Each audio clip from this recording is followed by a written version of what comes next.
all your attention, right? So laser focus, to gather your attention, to be focused on one particular thing. And like I said, if it wasn't because of this habit, none of the other things would be able to be applied. Now, for example, when I got to Egypt, like I said, when I was 17, is when I started practicing. In that year, I was in my season of basketball. It was like the last few months of the season. It's stressful. The workouts are heavier. At that time, I was working out very intensively. I used to wake up early, go run, come back, sleep, then go again to the workout in the afternoon. It was a lifestyle. It was my whole life. And so I started practicing, and when you start practicing and you start like losing love for the things that, at that time I was trying to become a professional basketball player. So even though that was my goal when I started practicing, I felt again like playing basketball, for example, I'm a very competitive person and I love to trash talk when I play basketball. And I generally felt at that time that it was hurting my nafs. And subhanAllah, thinking back, I've always been like very observing of my nafs,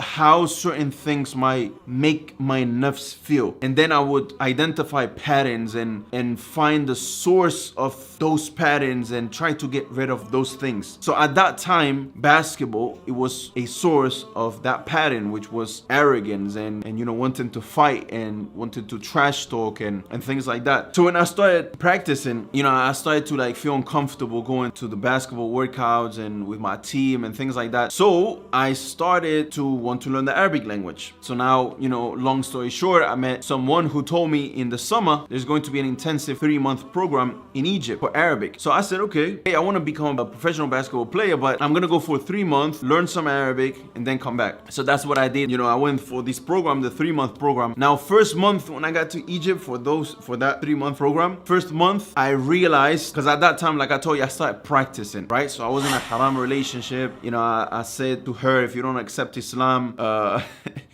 if you don't accept Islam, then we gotta separate and whatnot. So she didn't accept Islam, we separated. And so I got to Egypt, and now I seen all these brothers with their wives and whatnot, and I started to feel the need of marriage. And after the first month, I was like, yo man, I can't focus. SubhanAllah, I remember I was sitting in between Maghrib and Isha, and there was this brother, he came and saw me. He says, SubhanAllah, what's going on with you? I always see you like, you look down and whatnot. And so I told him I want to get married and this and that, boo boo boo. He said, okay, come back to my apartment after Isha and I will, we can talk about it. Long story short, he gave me his debit card. He said, yo, grab yourself a ticket, go and meet this sister and whatnot. And so that's what I did. I literally, in the first month of that 3 intensive month program, I left for 2 weeks to meet a family, to like calm myself down, like, okay, I'm gonna get married, khalas, let me just do my studies. So after those 2 weeks, I came back, I completed the program, and then is when I realized, yeah, I think I have to come back to Egypt and actually study full time. So I went for 4 months, saved some money, and then got married and went to Egypt. Now, when I got to Egypt, I thought in my mind that I'm going to find a basketball team in Egypt and at the same time do my lessons. I started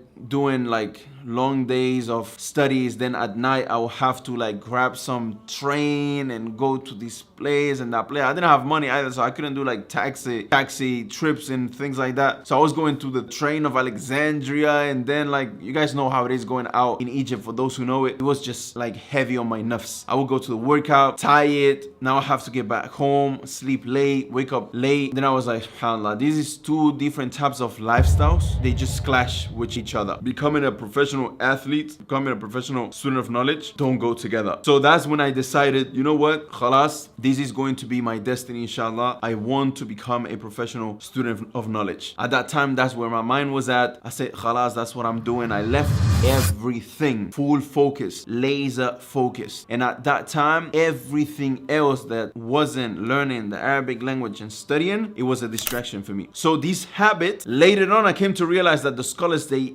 very, very often talk about it. Jam'ul ham. Ibn al-Jawzi mentions in his book Sayyid al-Khatir that if you want to really like seek knowledge, you need to do Jam'ul ham. If you want to seek knowledge, you have to focus, meaning you need to you need to gather all your ham, all your attention on that thing, and everything else is a distraction. So these were the 6 habits that allow me to have a super efficient output when it comes to my Arabic studies. I hope you use them. Assalamu. Now, if you have watched all the way until here, I know that you are serious about learning the Arabic language, so I invite you to go ahead and click the first link in the description.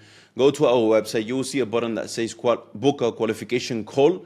go ahead and book a qualification call to speak to one of our student onboarding coaches. And that the best moment to start for you, it was years ago, and that the next best moment is right now.